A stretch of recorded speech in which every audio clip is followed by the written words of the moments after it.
Bonjour et bienvenue, voici notre tour d'horizon économique, géopolitique et boursier. Nous sommes le lundi 10 février pour comprendre comment tourne la planète finance. C'est sur la bourse au quotidien et nulle part ailleurs.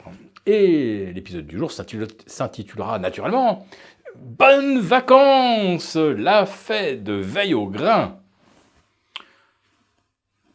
Certains d'entre nous, de l'Académie de Paris, de Versailles, Bordeaux et désolé pour ceux que j'oublie, ça y est, sont en vacances, certains sont partis voir les grandes vagues au bord de la mer avec la tempête Rita. On a également des gens partis à la montagne et ça a dû décoiffer également sur les massifs avec des rafales à 150.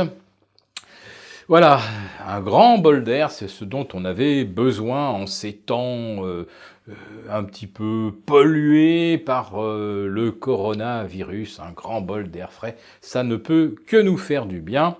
Et surtout, la Fed veille au grain.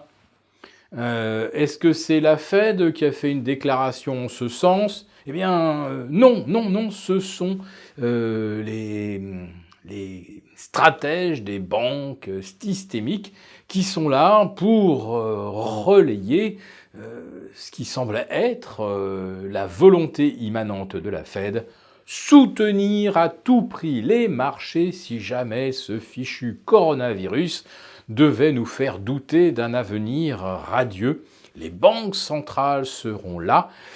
Peu avant d'enregistrer, j'étais sur CNBC et le stratège en chef de Morgan Stanley, qui arborait un sourire des beaux jours, alors je ne sais pas si lui partait faire du ski à Aspen ou du surf à Hawaï, en tout cas il était vraiment radieux et il était là donc pour véhiculer ce message que j'ai déjà d'ailleurs entendu dans la bouche du stratège de Goldman Sachs vendredi, du stratège de Lazard.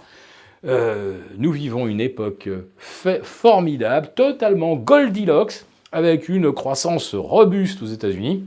Vous pensez 2,3% de croissance et 7% de déficit budgétaire, autrement dit, on imprime 3 $ pour créer un malheureux dollar de PIB supplémentaire et on pense que ça va durer éternellement, c'est génial. Et il n'y a pas d'inflation, évidemment, il n'y a pas d'inflation avec un pétrole qui vient de perdre pratiquement 20% sur ses plus hauts du début du mois de janvier, moins 15 depuis le 5 janvier. Pas d'inflation et une croissance molle, c'est absolument merveilleux. Mais alors, le pétrole qui vient de perdre 15%.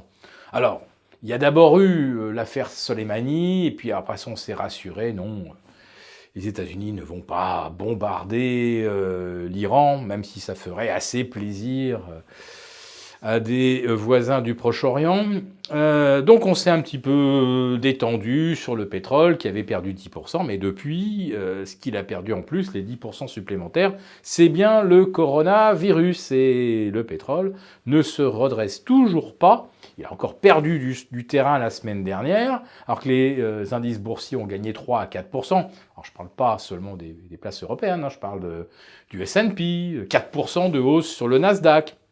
Et vous avez le pétrole qui continue de baisser, vous avez des taux d'intérêt qui restent très bas, mais est-ce que ça, c'est le genre d'éléments constitutifs d'un scénario de croissance vigoureuse ? Il semblerait que non. Eh bien, c'est là que le stratège de Morgan Stanley vient nous rassurer, comme il l'a fait ce matin. Partez en vacances tranquille, la Fed veille, et si jamais on avait des signaux de ralentissement, elle serait là pour injecter, pour soutenir coûte que coûte, exactement comme le fait la Banque centrale de Chine. Car on a appris ce week-end, là encore, ce ne sont que de bonnes nouvelles naturellement, on a appris que la PBOC allait injecter 43 milliards pour soutenir les entreprises qui luttent ou qui sont pénalisées par le coronavirus. 43 milliards. Lundi dernier, c'était pas quelque chose comme 150 milliards. Donc 150 plus 43 plus la baisse des réserves obligatoires, on ne serait pas là sur un petit peu du no limit en termes de création monétaire en Chine, et ça ne suffira peut-être pas à relancer la croissance.